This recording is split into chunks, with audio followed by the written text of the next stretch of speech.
Alexis, don't be scared. Let love find you, girl. And it will. You know, just breathe. You'll be okay. We've all been there. I. You trying to say something? We all been there, girl. I mean, the thing is so heavy you really want to run. Hopefully she forgot her track shoes. Huh? But it's gonna work out. Welcome to Cliff Alert, y'all. Today we're going to be talking about Lifetime Network's reality-based TV series Married at First Sight, season number 15, episode number 5. Please like, share, and subscribe. Send us your comments. So let's get into it. Alexis and Justin. They're such a nice couple, I gotta tell you. I have to agree with that. I really nice. do. They are smiling. They cannot close their mouth. They're smiling hard. I told you last time we did a review on them. I'm gonna start calling them the Smileys. Their last name. A subscriber commented on that. The Smiley. Absolutely, that's what they should be, because they are actually showing each other, at least visually and facially in terms of their expressions, that they are both very happy with the way that things are going right now, and that the selection that was made on their behalf to bring them together. Well, we know Justin is over the moon. Right about now. They go horseback riding and on the beach, which was nice. Yeah, all kissy. It was romantic, wasn't it? It was romantic. They were kissing on the horses, and then at one point they got off and held hands, walking, and were hugged up and booed up together. Yeah, and Alexis can tell that Justin loves her. Yeah, she said she can tell that he loves her. However, she is cautious and scared. She believes that opening her heart will make her vulnerable. Yeah, but that's all a part and easily hurt, so she doesn't want to do that. But being vulnerable is part of the process. So it's hard for her to just, break her heart wide open. Working through that. So which is a better way to put it. Yeah, so that she understands that in him, she can find stability, comfort, and a place she can be vulnerable. Right. So they're having a couple's dinner, and of course it's on the beach. You could actually close your eyes and feel you're there with the sunset. I can see us there with that one, boy. It was just so lovely, and she had on this beautiful red dress, but she looked beautiful. He was looking at her, and he said he loves that they got together. He loves that she was chosen for him. She is what he always imagined. And he wants to try to be the best husband he can husband. for her. He said at one point during the day that he will jump in harm's way to protect her. That he loves her. Yeah. And that he fell in love with her at the altar. So he knew immediately, okay? And I think that scared, her. It'll scare any woman out there. Love has a thing that takes your heart and really change you to open yourself to experience another human being. I also think that part of the reason she reacted in fear was because of maybe some of her past relationships and how they may have ended, or some things that went on in those relationships. There's still some seemingly heavy baggage that she's carried, that she's brought forward from those relationships, that she is deciding to carry now within bringing it into her marital relationship. Said her parents' marriage was traumatic. Right. But at one point she said, love makes you soft, and she wants to have this hard exterior. Yeah, but that's a facade. Football and all this other stuff. That's a facade, though. She is just a ball of mush inside. She just don't want anybody to see it. But I just think that I think she has a strong connection. So much joy when you see them. Right. It seems genuinely authentic. In contrast to maybe like a Mitch and Kristen, you know what I'm saying, who are at the other end of the spectrum, you know what I mean? But I think in this conversation, once Justin professed his love and she did not say it back, he said he was all right with it. And I think the feeling and emotion made him cry. Yeah, but then he he realized that, okay, I just gotta come at you in a different way. Right. And come at you on an emotional level, which is even more dangerous. And also be patient with it and because be of patient with it. the unusual process. So in which basically, the brother was telling her, "You my target, and I'm coming to get you."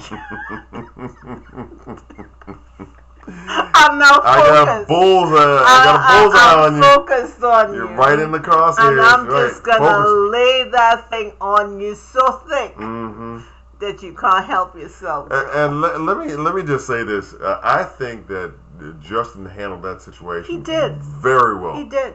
He said he wasn't expecting her to say "I love you" too. Right. And I think that is that's a big part. Because I think she thinks that she felt pressure to do that based on what he had just said to her.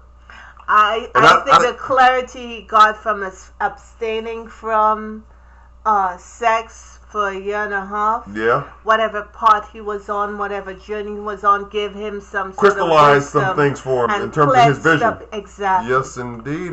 You know, it's not cloudy. No, he's very focused. He's very definitive about who he's got in front of him and how he feels about who he's got in front of him.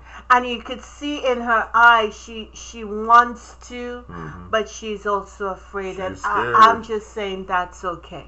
Yeah, it is, but it's not a place where you want to remain. No, I am not saying she should remain there. Right. But sometimes you gotta just do it scared, and there's nothing as awesome and as frightening as loving another human being.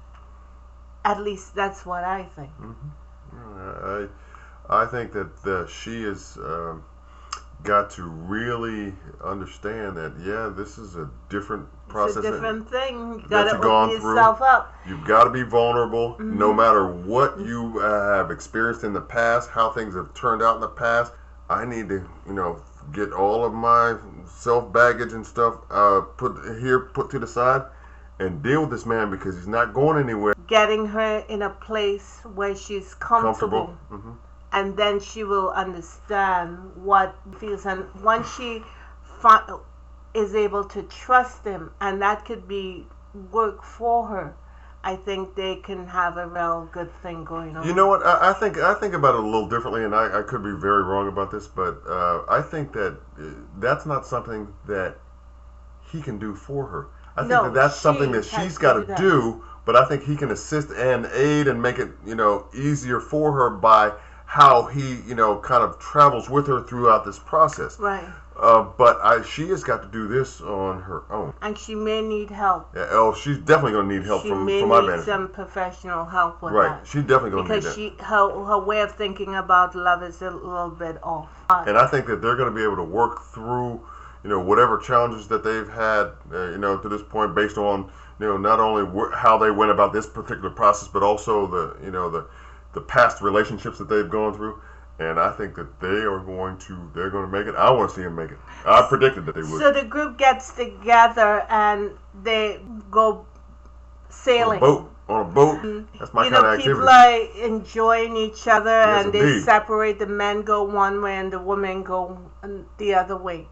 And unfortunately, Stasia was talking about the relationship with her father and changing her name, and the motivation behind that decision. And Alexis had a comment that it seemed like it hurt Stasia or triggered her in the worst way. Right. She started crying. I think it had something to do with the fact that she too was not really either close and or knew who her father was. Right, the father issue came up for both of them. Right. But so there was some commonality there, and that maybe that was just a little bit too much for Stasia to handle. Right. Yeah. So she's tried, of course, to soothe her and tell her that she wasn't trying to, she tried to comfort point her out or what have you. And say, hey, look, you're not by yourself in this one, And we now go to Justin. And Justin is telling the men, he told Alexis that he loved her.